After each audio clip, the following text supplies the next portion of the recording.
இது மகிமை நேரம். கிறிஸ்துவுக்குள் மிகவும் பிரியமான மகிமை தொலைக்காட்சி நேயர்களை இந்த மகிமை நேரம் நிகழ்ச்சியின் வழியாய் சந்திப்பதில் மிக்க மகிழ்ச்சி அடைகிறேன். பிரியமானவர்களே, இந்த நிகழ்ச்சி நம்முடைய ஆவிக்குரிய வாழ்க்கைக்கு பிரயோஜனமாக இருக்கும் என்று சொல்லி கர்த்தருக்குள் நான் விசுவாசிக்கிறேன்.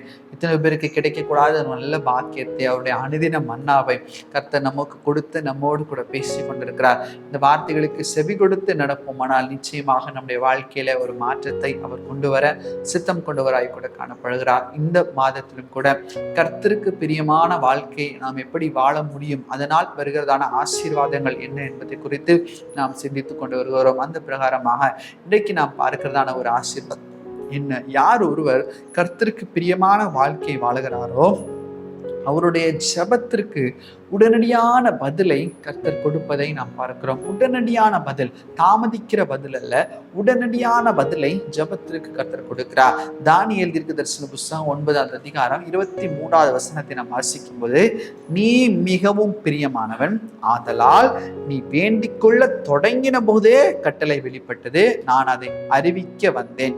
இப்பொழுதும் சொல்லுகிற வார்த்தையை நீ கவனித்து கேட்டு தரிசனத்தை அறிந்து கொள். தானியேலுக்கு ஒரு வார்த்தை வருகிறது.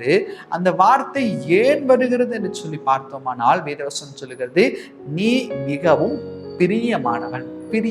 தானியேல் கர்த்தருக்கு பிரியமானபடி வாழ்ந்தார். எப்படியாக பிரியமானபடி வாழ்ந்தார்? அவர் இருக்கிறதான தேசம் வேறு தேசம், தன்னுடைய சொந்த தேசம் அல்ல, அது வேறு தேசம். தன்னுடைய சொந்த தேசத்தில இருந்து கர்த்தருக்கு பிரியமான ஒரு வாழ்க்கை வாழ்ந்திருந்தால் அது விசேஷமாய் கருதப்பட்டிருக்காது. ஆனால் எந்த இடத்துல ஆண்டவருக்காக வைராக்கியமாய் நிற்க முடியாதோ, எந்த இடத்துல மற்றவர்கள் எல்லாம் விழுந்து போனார்களோ, எந்த இடத்துல ஆண்டவருக்கு பிரியமான ஒரு வாழ்க்கை தன்னால் வாழ முடியாது என்று பெயர்படுகிற சூழ்நிலையிலும் கூட தானியேல் கர்த்தருக்கு பிரியமான ஒரு வாழ்க்கையை வாழ்ந்ததை நாம் பார்க்கிறோம். இன்னைக்கு நாமும் கூட அப்படிதான். இந்த உலகமானது, இந்த உலகத்தின் அதிபதி யாரு?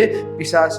இந்த பிரபஞ்ச அவன் கையில் இருக்கிறதுனால் அதுல ஆண்டவர் நம்மை தமக்கு சாட்சிகளாக வைத்திருக்கிறாரே, அவருக்கென்று சொல்லி உண்மையும் உத்தமாய் பிரியமான ஒரு வாழ்க்கை வாழும்போது ஆண்டவர் நம்முடைய ஜெபத்திற்கு உடனடியாக பதில் தருகிறவராய் கூட காணப்படுகிறார். பிரியமானவர்களே, இந்த உலகத்துல எத்தனையோ காரியங்கள், கர்த்தருக்கு பிரியமில்லாத காரியங்கள் இருக்கிறது. ஆனால் அநேக ஜனங்களுக்கு, கிறிஸ்துவின் ஜனங்களுக்கு கூட அநேகருக்கு அது பிரியமாய் காணப்படுகிறது.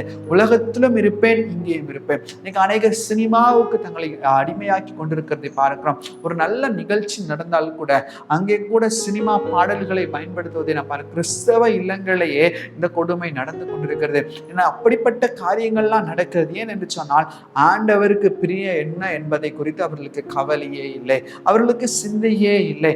அவர்களுக்கு தேவையான அந்த சந்தோஷத்துல அந்த ஒரு 10 நிமிட சந்தோஷத்தை அனுபவிப்பதற்கு அவர்கள் உலகத்தின் அனுபவங்கள்ல அதிகமான ஆழத்திற்குள்ளாக கடந்து போகிறதை நாம் பார்க்கிறோம். சினிமா பாடல்களுக்கு தங்களை அடிமைப்படுத்திக் கொண்டிருக்கிறார்கள், உலகத்தின் ஆசாபாசங்களுக்கு தங்களை அடிமைப்படுத்திக் கொண்டிருக்கிறார்கள், மதுவுக்கு தங்களை அடிமைப்படுத்திக் கொண்டிருக்கிறார்கள், சிற்றின்பங்களுக்கு தங்களை அடிமைப்படுத்திக் கொண்டு வாழ்ந்திருக்கிறார்கள். ஏன் இப்படிப்பட்டதான வாழ்க்கை வாழ்ந்தாதான் இந்த உலகத்திலே வாழ முடியும் என்கிறதான ஒரு சூழ்நிலை அவர்களுக்கு இருக்கிறது. அநேகர் சொல்வது, இதை கூட இந்த காலத்தில் அனுபவிக்கலனா என்ன என்று சொல்வது? ஆனால் தானியேலுடைய வாழ்க்கையோ அப்படிப்பட்டதான வாழ்க்கை அல்ல. கர்த்தருக்கு எது பிரியம், எது பிரியம் இல்லை என்பதை தெல்ல தெளிவாக தானியேல் ஆராய்ந்து பிரித்து அறிந்திருந்தார். எனவேதான் அவருக்கு ராஜபோஜனமே கிடைத்தாலும் கூட சாப்பிடுதல் ஒரு தப்பு இல்லை. ஆனா தானியேல் பார்த்தார், அந்த ராஜபோஜனம் எங்க இருந்து வருகிறது? ஆண்டவருக்கு பிரியமில்லாத ஒரு இடத்துல இருந்து வருகிறது. எனவே அந்த ராஜபோஜனம் எனக்கு வேண்டாம். ஆண்டவர் எனக்கு வைத்திருக்கிறதான காய்கறிகள் இருந்தாலும் கூட அதை வைத்து அவர் என்னை பெரிய காரியங்களை செய்வார், எனக்கு பெரிய காரியங்களை செய்வார் என்கிறதான ஒரு விசுவாசம் இந்த தானியேலுக்கு இருந்தது. இன்னைக்கு ஆனா உலகத்துல இருக்கிற நாம் எப்படி வாழ்ந்து கொண்டு இருக்கிறோம்? உலகம் ஒருவேளை ஒரு சின்ன இன்பத்தை கொடுத்தால் உலகத்திற்கு பின்பதாக ஓடி விடுகிறோம். இந்த உலகத்துல இருந்து ஒரு சின்ன ஒரு காரியத்தை நம்ம அனுபவித்தா ஆண்டவரை அப்படியே மறந்து விடுகிறோம். ஆனால் தானியேல் அப்படி இல்லை. தன்னுடைய குடும்பத்தை விட்டு வந்தான், தன்னுடைய சொந்த ஜனங்களை விட்டு வந்தான், தான் சுற்றி திரிந்த நாட்டை விட்டு வந்தான், தன்னுடைய எல்லா நண்பர்களோடு கூட அடிமையாக கூட இந்த உலகத்துல இந்த தேசத்திற்கு தானே. ஆனால் அந்த தேசத்திலையும் ஆண்டவருக்கு பிரியமாய் நடந்து கொண்டார். வெள்ள நின்ன நீ எனக்கு மிகவும் பிரியமானவன், ஆதலால் நீ வேண்டிக் கொள்ள தொடங்கின போதே, வேண்டிக் கொண்டு முடித்து ஆமேன் போட்டதுக்கு அப்புறம் இல்ல, ஆண்டவரேன்னு கூப்பிடும் போதே பதில் வந்தது. தூதன் பதில கொண்டு வந்துட்டான். இன்னைக்கு யோசித்து பாருங்க, இன்னைக்கு அநேகர் நம்மால் ஏன் நம்முடைய ஜபத்திற்கு பதில் வரவில்லை என்று சொல்லி யோசித்துக் கொண்டிருப்போமானா, நம்முடைய வாழ்க்கையில உலகம் இருக்கிறது. உலகத்திற்கும் உங்களுக்கும் சம்பந்தம் இல்லை. உன்னிடத்துல உலகத்தின் அன்பு இருந்தால் பிதாவின் அன்பு இல்லை என்று சொல்லி வசனம் சொல்லுகிறதே. பிரியமானவர்களே, இன்னைக்கு உலகத்திலையும் வாழ்கிறேன், இங்கேயும் வாழ்கிறேன், நான் கிறிஸ்தவனாயும் வாழ்கிறேன், கொஞ்சம் உலகத்துக்குரியவனாயும் வாழ்கிறேன் என்று சொன்னால் என்ன ஜபம் பண்ணாலும் எந்த பிரயோஜனமும் இல்லை. அப்ப இன்னைக்கு ஜபிக்கும் போது பதில் வர வேண்டுமானால் இதெல்லாம் ஆண்டவருக்கு பிரியமில்லாத காரியமோ எடுத்து போடுங்க தூரம். ஆண்டவரை விட்டு பிரியமில்லாத காரியம் எதுவும் எனக்கு வேண்டாம்னு சொல்லி வாழ்க்கையை விட்டு எடுத்து போடுங்க, வீட்டை விட்டு எடுத்து போடுங்க. வீட்டுல கர்த்தருக்கு பிரியமில்லாத தேவையில்லாத காரியங்கள் ஏதாவது இருக்குமானா இன்னைக்கு அதை எடுத்து போடுங்க. எடுத்து போடுவது உண்மையாகவே அந்த ஜபத்திற்கு கர்த்தர் பதில் தருகிறவர்களாய் கூட காணப்படுகிறார். அந்த ஜபத்தை கர்த்தர் கேட்டு அதை அங்கீகரிக்கிறவராய் கூட காணப்பட. எப்போது ஜபம் முடிகிறப்போ இல்ல, ஜபிக்க தொடங்குறப்பவே இவனுக்கு ஆண்டவரே எனக்கு இவ்வளவு பலவீன ஆண்டவரே, எனக்கு ஏன் சுகம் இல்லை ஆண்டவரேன்னு சொல்லி கேட்டுக்கொண்டிருக்கிறீர்களா? ஆண்டவருக்கு பிரியமில்லாத காரியம் ஏதோ வாழ்க்கையில இருக்குது, அதை இந்த நேரத்துல எடுத்து போடுங்க. உண்மையாகவே நீங்கள் வசனத்தை கேட்டு அதன்படி செவி கொடுப்பீர்களானா இன்னைக்கு அந்த இடத்துல ஒரு விடுதலை உண்டாகும். நீங்க ஜபிக்கும் போது, வேற யார் ஜபிக்கும் போது, நீங்க ஜபிக்கும் போது உண்மையாகவே அந்த இடத்துல ஒரு மாறுதல் உண்டாகும்.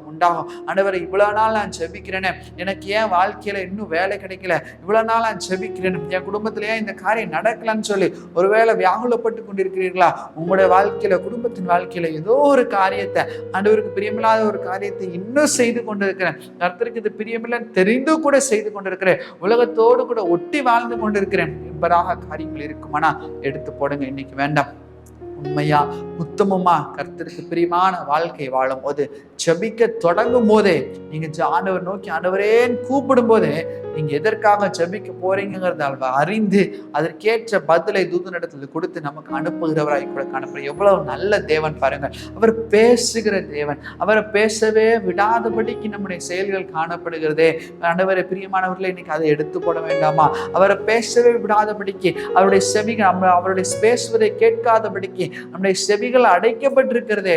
ஏன் இப்படிப்பட்டதான சூழலே? இன்னைக்கு இது எல்லாவற்றையும் மாற வேண்டும். இவையெல்லாம் ஒளிந்து போக வேண்டும். கர்த்தருக்கு பிரியமான ஒரு வாழ்க்கையை வாழும் போது அவர் நம்முடைய ஜபத்திற்கு அதிகமான பதிலை தருகிறார் என்பதை நாம் உணர்ந்து கொள்ள வேண்டும். அப்படிப்பட்டதான ஒரு வாழ்க்கையை நாம் வாழுவோமா? இன்னைக்கு ஆண்டவரத்தில் ஒப்பு கொடுப்போம். ஆண்டவரே, என் வாழ்க்கையில உமக்கு எது பிரியம் இல்லையோ அதை எடுத்து போடுங்க. இனிமே வேண்டாம், நான் எடுத்து போடுகிறேன். Let my life be clean O lord. ஆண்டவரே, இன்னைக்கு வாழ்க்கையில முழுவதுமாக பரிசுத்தம் காணப்படட்டும். உமக்கு எது சித்தமோ அதன்படி மாத்திரம் நான் செய்ய எனக்கு உதவி செய்யும் சொல்லி ஆண்டவரத்தை கேட்போமா? அப்படியே எங்களை முழுவதும் ஆண்டவர் நோக்கி பார்ப்போம். எங்களை நேசிக்கிறதான நல்ல பிதாவை உம்மை நோக்கி நாங்கள் பார்க்கிறோம். சுவாமி துதிக்கிறோம், நன்றியோடு கூட துதிக்கிறோம். எங்கள் ராஜாதி ராஜனும் கர்த்தாதி கர்த்தருமாய் இருக்கிறவரே, ஒருவராய் பெரிய அதிசயங்களை செய்கிறவரே உம்மை துதிக்கிறோம். ஆண்டவர், உமக்கு பிரியமான வாழ்க்கையை தானியேல் வாழ்ந்த போது, அதுவும் கூட கர்த்தாவே ஆண்டவரே அப்பா, வைராகிய வாஞ்சையை நிற்க முடியாத இடத்துல தானியேல் பிரியமான வாழ்க்கையை வாழ்ந்ததுனால ஜபிக்க தொடங்குறப்பவே கர்த்தாவே அப்பா பதில் வெளிப்பட்டதை நாங்கள் பார்க்கிறோம். அதே போல இன்னைக்கு அநேக நேரத்துல என்னுடைய ஜபத்திற்கு பதில் வரவில்லையே என்று சொல்லி ஏங்கி கொண்டிருக்கதா இந்த அருமையான சகோதர சகோதரியை கர்த்தர் நீர் கண்ணோக்குங்க. இன்னைக்கு எந்தெந்த காரியங்கள் ஒரு வாழ்க்கையில உமக்கு பிரியம் இல்லாமல் காணப்படுகிறது என்பதை கர்த்தர் நீர் வெளிப்படுத்துங்கப்பா. ஒரு விஷயம் வெளிப்படுத்துங்கப்பா. வெளிப்படுத்தி ஆண்டவரே உண்மையா நம்முடைய வாழ்க்கையை வாழ கர்த்தாவே நீர் எனக்கு கிருபை செய்யும் சொல்லி அவரிடத்துல அந்த ஜபத்தை நீர் அங்கீகரிக்க முடியாது ஜபிக்கிறோம். பரலோகத்தின் தேவன், நீங்க இறங்கி பெரிய காரியங்களை செய்யுங்கப்பா.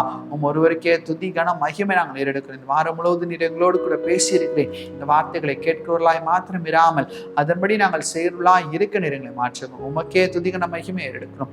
மீட்பரா மேசும் மூலம் ஜபிக்கிறோம் எங்கள் ஜபங்களை நல்ல பிதாவே. ஆமேன், ஆமேன்.